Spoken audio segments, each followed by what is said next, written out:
நண்பர்கள் அனைவருக்கும் வணக்கம். ஈரான் வார் ரொம்ப சீரியஸா போயிட்டு இருக்கு. ஸ்ட்ரெய்ட் ஆஃப் ஹார்முஸை ஈரான் க்ளோஸ் பண்ணி தான் வச்சிருக்கிறாங்க. ஸோ இப்படிப்பட்ட சுச்சுவேஷனில் இந்தியாவோட 2 எல்பிஜி டேங்கர்ஸ், அது எல்பிஜி கேஸ் எடுத்துகிட்டு வர்ற ஷிப்ஸு. ஸோ 2 ஷிப்ஸுக்கு ஈரான் ஸ்பெஷல் பெர்மிஷன் வழங்கியிருக்கிறாங்க. ஸ்ட்ரெய்ட் ஆஃப் ஹார்முஸ்லேருந்து அவங்க சேஃபாக வெளியே போகலாம் அப்படின்னு சொல்லி. ஒன்று நந்தா தேவி, இன்னொன்று ஷிவாலிக். இந்த 2 எல்பிஜி டேங்கர்ஸும் மார்ச் 14ஆம் தேதி சாயங்காலம் 5 மணி அளவில் ஸ்ட்ரெய்ட் ஆஃப் ஹார்முஸை வந்து கிராஸ் பண்ணியிருக்கு. இந்நேரம் ஸ்ட்ரெய்ட் ஆஃப் ஹார்முஸ்லேருந்து அது வெளியே வந்திருக்கும். ஸோ ஏன் இந்தியாவுக்கு மட்டும் ஈரான் ஸ்பெஷல் ப்ரிஃபரன்ஸ் கொடுத்துருக்குறாங்க, இந்தியாவை டார்கெட் பண்ணக்கூடாது அப்படின்னு சொல்லி பெரிய இன்ஸ்ட்ரக்ஷன்லாம் கீழ்மட்ட லெவலில் அவங்க கொடுத்துருக்குறாங்க. இதெல்லாம் தான் இந்த வீடியோவில் நம்ம பார்க்க போகிறோம். ப்ளஸ் ஸ்ட்ரெய்ட் ஆஃப் ஹார்முஸ் வந்து இப்போ எந்தளவு ஒரு ஆபத்தான ஒரு இடமா வந்து இருக்குது. ஈரான் ஸ்பெஷல் பெர்மிஷன் கொடுத்ததுக்கு அப்புறம் கூட இந்தியாவோட 3 வார்ஷிப் வந்து அந்த டேங்கர்ஸை எஸ்கார்ட் பண்ணி கூட்டு போகிறதுக்கு அங்கே போயிருக்கு. ஸ்ட்ரெய்ட் ஆஃப் ஹார்முஸ்க்கு வந்து போயிருக்கு. ஸோ இதெல்லாம் பார்த்துலாம் நண்பர்களே. சேனலை சப்ஸ்கிரைப் பண்ணல அப்படின்னா மறக்காமல் நீங்கள் சப்ஸ்கிரைப் பண்ணி பெல் ஐக்கானை கிளிக் பண்ணிக்கோங்க. விஷயத்துக்கு வரேன். ஈரான் ஃபஸ்ட்டு எந்த கண்ட்ரியோட வார்ஷிப்ஸுக்கும் எக்ஸப்ஷன் வழங்கவே இல்லை. அவங்க யாருமே ஸ்ட்ரெய்ட் ஆஃப் ஹார்முஸ்லேருந்து வெளியே போகக்கூடாது, ஒன்று செக்யூரிட்டி எல்லாத்துக்கும் கிடைக்கணும், இல்லை யாருக்கும் செக்யூரிட்டி இருக்கக்கூடாது. ஈரான் டெஸ்ட்ராய் ஆனால் மற்றவங்களையும் நாங்கள் சும்மா விட மாட்டோம், எங்களுடைய அழிவை வந்து மற்றவங்க பார்த்துட்டு சும்மா இருக்கக்கூடாது. அப்படி சும்மா இருந்தாங்கன்னா அவங்களுக்கும் நாங்கள் பெர்மிஷன் கொடுக்க மாட்டோம்னு தான் சொல்லியிருந்தாங்க. ஓகே, ஈரான் ஏன் இந்தியாவோட 2 எல்பிஜி டேங்கர்ஸுக்கு எக்ஸப்ஷன் வழங்கியிருக்கிறாங்க? ஃபஸ்ட்டு விஷயம், ஈரானோட 3 வார்ஷிப்புக்கு நம்ம இந்தியாவில் ஒரு புகலிடம் கொடுப்பதற்கு சம்மதம் தெரிவித்தோம். ஆனால் அதை கேட்காம ஈரானோட ஒரு வார்ஷிப் தேனா அப்படின்றது கல்ஃபுக்கு போகிறதுக்கு பிளான் பண்ணிச்சு. அப்போ அமெரிக்காவோட வார்ஷிப் வந்து அந்த தேனாவை மூழ்கடிச்சாங்க. அந்த தேனாவில் இருந்த 30 செயிலர்ஸ் உயிரிழந்தவங்களில் 30 பேர்த்தோட உடல்களை வந்து இப்போ திருப்பி ஈரானுக்கு அனுப்பிச்சி வைக்கிறதுக்கு அந்த 30 பேரினுடைய உடல்கள் லாவான் அப்படின்ற இன்னொரு போர்க்கப்பலில் வந்து இப்போது வைக்கப்பட்டிருக்கிறது. அந்த லாவான் போர்க்கப்பல் வந்து பார்த்திங்கன்னா கொச்சி போர்ட்டில் தான் வந்திருக்கு. மொத்தம் 3 போர்க்கப்பல், ஈரானோட 3 போர்க்கப்பல் இந்தியாவுக்கு வந்து வார் எக்ஸைஸ்க்கு வந்திருந்தது. ஸோ இப்போ அந்த லாவான் போர்க்கப்பல் இந்தியாவில் தான் டாக் செய்யப்பட்டிருக்கு. ஸோ இப்படி ஈரானுக்கு வந்து நமக்கு ஒரு சேஃபான ஒரு இடம் வந்து கொடுத்துருக்குறோம். ஸோ லாவான் போர்க்கப்பல் சுச்சுவேஷன் நார்மல் ஆனதுக்கப்புறம் திருப்பி ஈரானுக்கு வந்து போகும். ஸோ இப்படி இந்தியா ஈரான் நேவிக்கு ஒரு முக்கியமான டயத்தில் ஹெல்ப் பண்ணியிருக்கிறாங்க அப்படின்னு சொல்லி ஈரான் வந்து இந்தியாவுக்கு ஒரு ஸ்பெஷல் ப்ரிஃபரன்ஸ் வழங்கியிருக்கிறாங்க. முதல் விஷயம். ரெண்டாவது விஷயம், நம்மளோட பிரைம் மினிஸ்டர் வந்து ஈரானோட பிரசிடென்ட் பெஜஸ்கியான் கிட்ட வந்துட்டு பேசுகிறாரு. நேற்று ஒரு ஃபோன் கால் வந்து நடக்குது. அதில் ரொம்ப சீரியஸான ஒரு சில விஷயங்களை டிஸ்கஸ் பண்ணுறாங்க. ஸோ அதுக்கப்புறம் தான் ஒரு பிரேக் த்ரூ வந்துட்டு வருது. இந்த 2 விஷயம், ஒன்று ஈரானோட வார்ஷிப்புக்கு நம்ம இடம் கொடுத்தது, இன்னொன்று நம்மளுடைய பிரைம் மினிஸ்டர் அவங்களோட பிரசிடென்ட் கிட்ட பேசாமல் இருந்தது. இது நடக்காமல் இருந்திருந்தா கண்டிப்பாக ஈரான் வந்து இந்தியாவோட டேங்கர்ஸுக்கு பெர்மிஷன் வழங்கியிருக்க மாட்டாங்க. அதுக்கு முன்னாடி தாய்லாண்டோட ஒரு கண்டெய்னர் ஷிப்பு, அது வந்து துபாயிலேருந்து இந்தியாவுக்கு ஃபியூல் வந்து கொண்டு வருது. அதை வந்து ஈரான் அட்டாக் பண்ணாங்க. ஸோ அப்படி இருக்கிறப்போ நிலைமை வந்து இப்போ மாறி இருக்குது. ஸோ நம்மளுடைய கவர்மெண்ட் வந்து ஒரு பெரிய எஃபர்ட் வந்து போட்டு வந்துட்டு இருக்காங்க. எப்படியாவது கல்ஃபில் இருக்கிற இந்தியாவோட அந்த கண்டெய்னர்ஸ், இல்லை இந்தியாவுக்கு வர்ற அந்த கண்டெய்னர் ஷிப்ஸை கொண்டு வந்துடணும் அப்படின்னு முயற்சி பண்ணி வந்துட்டு இருக்காங்க. உங்கள் எல்லாத்துக்குமே தெரியும், இப்போ எல்பிஜி ஷார்ட்டேஜ் அப்படின்ற அந்த ஒரு சுச்சுவேஷன் வந்திருக்கு. ஸோ அதனால் இப்போ வந்திருக்கக்கூடிய அந்த 2 எல்பிஜி டேங்கர்ஸ் ஒரு பெரிய ரிலீஃபாக வந்துட்டு இருக்கும். ஸோ இதுக்கடுத்து சப்சிக்வெண்ட்டாக அடுத்தடுத்த டேங்கர் ஷிப்ஸை இந்தியாவுக்கு கொண்டு வருவதற்கு கவர்மெண்ட் முயற்சி பண்ணுவாங்க. ஸோ இப்போ இந்தியா செஞ்சிருக்கக்கூடிய இந்த வேலையை பார்த்து நிறையா டெவலப்டு கண்ட்ரிஸ், கனடா, ஜப்பான், அப்புறம் யூரோப்பியன் கண்ட்ரிஸ்லாம் வாயடிச்சு போயிருக்கிறாங்க. என்னடா இவங்களுக்கு மட்டும் ஒரு ஸ்பெஷல் எக்ஸப்ஷன் இப்படி கிடச்சிருக்கு அப்படின்னு சொல்லி. ஸோ இந்த சுச்சுவேஷனில் இந்தியாவோட 3 போர்க்கப்பல் முக்கியமாக டெஸ்ட்ராயர் ஷிப்ஸாக இருக்கும் அப்படின்னு சொல்லி சொல்கிறாங்க. அந்த போர்க்கப்பலும் வந்து ஸ்ட்ரெய்ட் ஆஃப் ஹார்முஸ்க்கு போயிருக்கு இந்த 2 டேங்கர்ஸை எஸ்கார்ட் பண்ணி வெளியே கூப்பிட்டு வர்றதுக்கு. என்ன முக்கியமான காரணம் அப்படின்னா, ஒன்று இப்போ ஸ்ட்ரெய்ட் ஆஃப் ஹார்முஸ்குள்ளே ஃபுல்லாக நிறைய இடங்களில் மைன்ஸ் வந்து ஈரானோட நேவி வந்து டெப்ளாய் பண்ணி வச்சுருக்கிறாங்க. ஸோ அது மட்டும் இல்லாமல் ஈரானோட ஃபோர்ஸஸ் சின்ன சின்ன கமாண்டாக வந்து பிரிஞ்சுட்டாங்க. என்னதான் பெஜஸ்கியன் வந்து இந்தியாவோட இதை வந்து அடிக்காதீங்க, இது பண்ணாதீங்கன்னு சொன்னாலும் கீழே நிறைய சின்ன சின்ன யூனிட்ஸாக இருக்கிறதுனால தவறுதலாக இந்தியாவின் மீது தாக்குதல் நிகழ்த்துவதற்கான வாய்ப்பு இருக்குது. ஸோ அதனால் கண்டிப்பாக இந்தியன் வார்ஷிப்ஸோட சப்போர்ட் தேவை அப்படின்னு சொல்லி நம்மளுடைய வார்ஷிப்பை அனுப்பிச்சி வச்சுருக்கிறாங்க. ஸோ இப்போ ஸ்ட்ரெய்ட் ஆஃப் ஹார்முஸ்குள்ளே போகிறது ரொம்ப ரொம்ப ரிஸ்கி.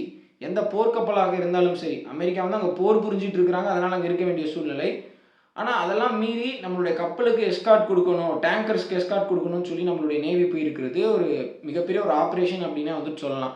ஸோ இந்த நேரத்தில் தவறுதலாக நம்ம மீது ட்ரோன் அட்டாக்கு கூட ஈரானோட குரூப் பண்ணுறதுக்கான வாய்ப்பு இருக்குது. ஏன்னா அவங்க நிறைய சின்ன சின்ன ஃபேக்ஷன்ஸாக இப்போ பிரிஞ்சிருக்கிறாங்க.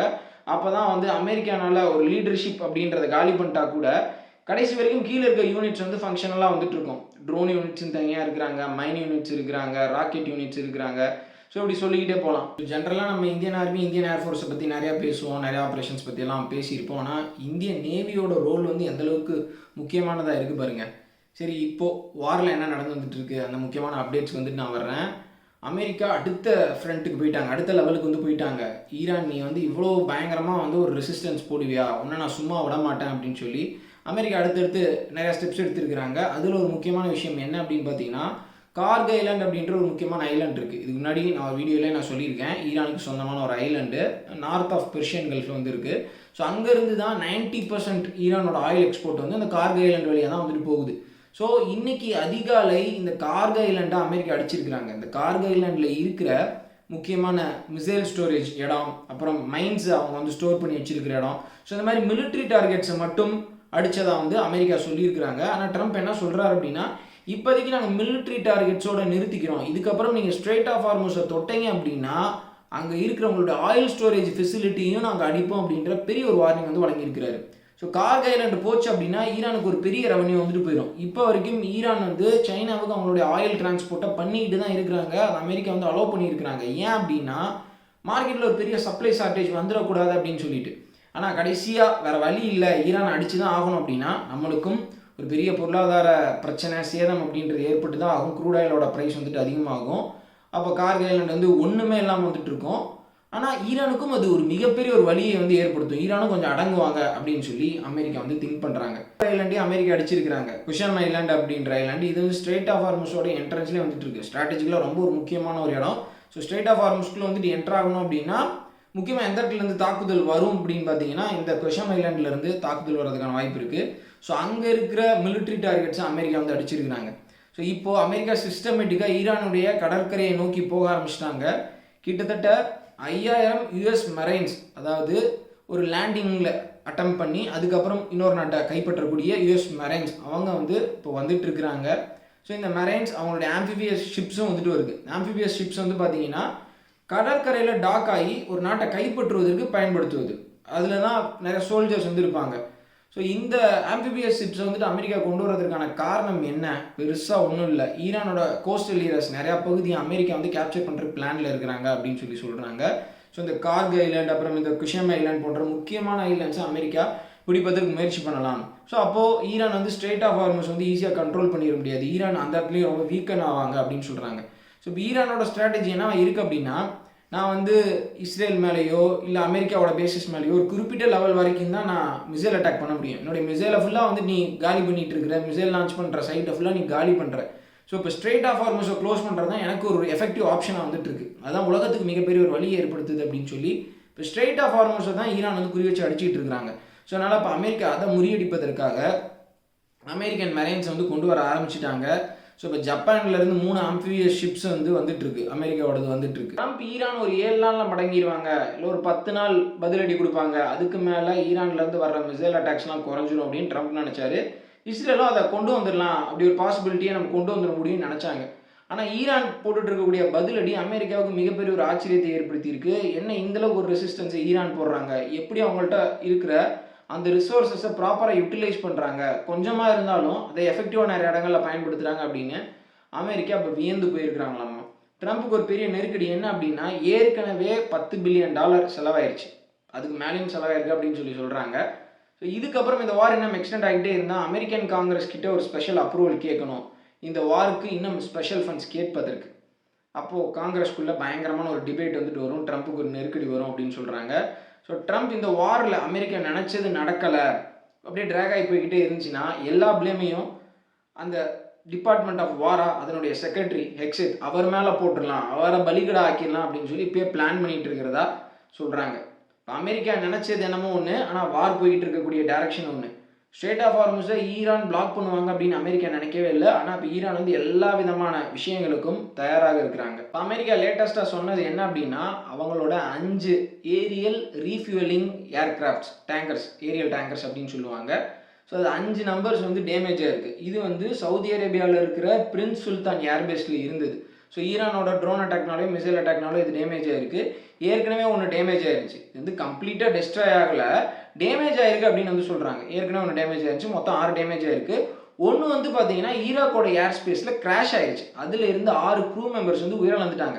ஸோ டோட்டலாக சொல்லணும்னா அமெரிக்காவோட 7 ஏரியல் ரீஃபியூலிங் டேங்கர்ஸ் வந்து இப்போதைக்கு இல்லை, அவங்க கைவசம் இல்லை, ஆப்ரேஷனுக்கு அவங்க பயன்படுத்தவே முடியாது அப்படின்னு சொல்லலாம். இப்படி அமெரிக்காவோட லாஸஸை பற்றி பேசுவதற்கே தனியாக ஒரு வீடியோ பண்ணும் போல இருக்குது. அந்தளவுக்கு அவங்களுடைய ரேடார் டெஸ்ட் ஆகிருக்கு, அவங்களுடைய மிலிட்ரி பேசிஸ்க்கு நிறைய டேமேஜ் ஏற்பட்டிருக்கு. இன்னைக்கு கூட ஈராக்கில் இருக்கிற அமெரிக்கன் எம்பசி மீது ட்ரோன் அட்டாக், அமெரிக்கன் எம்பசிக்கே ப்ரொடெக்ஷன் இல்லை, அந்த இடத்துல பயங்கரமான ஒரு ஸ்மோக் வந்து வந்துட்டு இருக்கு.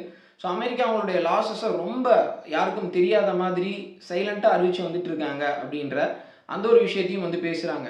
ஸோ அப்போது ஈரான் எந்த அளவுக்கு ஒரு ரிட்டாலியேஷனை போட்டுட்டு இருக்கிறாங்கன்னு பாருங்கள். இப்போ வரைக்கும் இஸ்ரேலில் கிட்டத்தட்ட 20 பேர் ஈரானோட அட்டாக்ஷனால் உயிரிழந்திருக்கிறாங்க. அந்த உயிரிழப்பு ஒரு பக்கம் இருக்கட்டும், ஆனால் கான்ஸ்டண்ட்டாக ஒரு வார் ஆங்ஸைட்டி அவங்கள்ட்ட இருக்குது. டெய்லி அன்றாட அந்த வாழ்க்கை வந்து டோட்டலாக டிஸ்டர்ப் ஆகிருக்கு. ஸோ இஸ்ரேலும் இந்த வார்னால ரொம்ப சஃபர் ஆகி வந்துட்டு இருக்கிறாங்க. ஈரானில் 1500 பேத்துக்கு மேலே உயிரிழந்துட்டாங்க. இப்போ நடந்துட்டு இருக்கிற வார்னால பெரிய அளவுக்கு லாபம் அடைஞ்சிருக்கிற ஒரு நாடு யார் அப்படின்னா அது ரஷ்யா தான். கல்ஃப்லேருந்து க்ரூட் ஆயில் வெளியே வரல, ஈராக்கோட க்ரூட் ஆயிலை நம்பியிருக்கிறவங்க, சவுதி, எமிரேட்ஸ் இவங்கள நம்பியிருக்கிறவங்க எல்லாரும் இப்போ பெரிய அளவுக்கு ரஷ்யன் க்ரூடை நோக்கி போக ஆரம்பிச்சிட்டாங்க. இப்போ நம்மளே அமெரிக்கா சொன்னாங்க அப்படின்னு சொல்லி ரஷ்யா கிட்ட இருந்து க்ரூட் ஆயில் வாங்குறத கம்மி பண்ணிக்கிட்டோம். ஆனால் இப்போ நம்ம திருப்பியும் பெரிய அளவுக்கு ரஷ்யன் க்ரூட் வந்து வாங்க ஆரம்பிச்சிருக்கிறோம். ஆனால் இதுக்கு முன்னாடி டிஸ்கவுண்ட் ரேட்டில் கிடைச்ச மாதிரி ரஷ்யன் க்ரூட் வந்து இப்போ கிடைக்கல, அதோட விலையும் வந்து அதிகமாகிடுச்சு.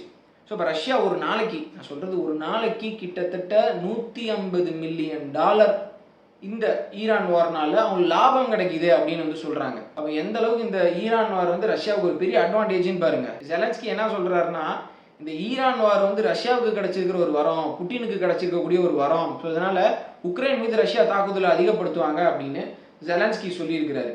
ரஷ்யாவுக்கு பெரிய அளவுக்கு பணம் தான் அப்போ வந்து தேவை, ஏன்னா அங்கே ஒரு பக்கம் வார் நடந்துகிட்டு இருக்கு.